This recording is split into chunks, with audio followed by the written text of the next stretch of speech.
అదేవిధంగా జడ్చర్లలో అక్కడ ఎమ్మెల్యే గారు చెప్పిండ్రు, ఆయన గమ్మత్తున్నాడు ఎమ్మెల్యే, ఆయన సీఎంనే తిడుతుంటాడు ఎప్పుడు.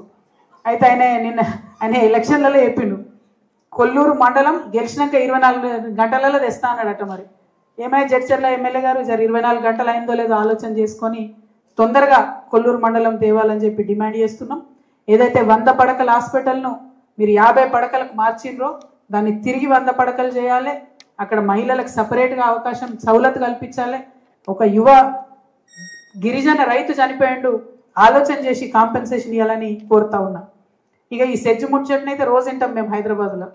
ఇక్కడికి పీసీబీ వాళ్ళు పొల్యూషన్ కంట్రోల్ బోర్డులు వస్తున్నారని తెలియగానే ఎమ్మెల్యే గారు స్టేట్మెంట్ ఇస్తారు, వెంటనే పోయి ఫోటో దిగుతాడు. మంచి పిఆర్ ఏజెన్సీ ఉంది ఎవరో ఆయనకు, నాకు తెలియదు. కానీ ఇది మాత్రం దారుణం. దయచేసి ప్రజా సమస్యల మీద దృష్టి పెట్టండి కానీ పిఆర్ స్టంట్ల మీద కాదు. అక్కడ ఉండేటటువంటి మండలం ఇవ్వండి, హాస్పిటల్ ఇవ్వండి, అన్నిటికన్నా ఎక్కువ ఉద్దండాపూర్ రిజర్వాయర్ తొందరగా పూర్తి చేయాలని చెప్పి మేము కాంగ్రెస్ పార్టీ ఎమ్మెల్యేలను డిమాండ్ చేస్తూ ఉన్నాం. అదేవిధంగా దేవరకద్రకు పోయి వచ్చినాం, కరివెన రిజర్వాయర్ ఆల్మోస్ట్ వర్క్ అయిపోయింది. ఇక ఏనుగు వెళ్ళింది తోక చిక్కింది అన్నట్టు కొంచెమే వర్క్ ఉంది. అది ఫినిష్ అయిపోతే చాలా పెద్ద ఎత్తున ఏదులకు మనము వాటర్ పంప్ చేసుకునే అవకాశం ఉంటుంది.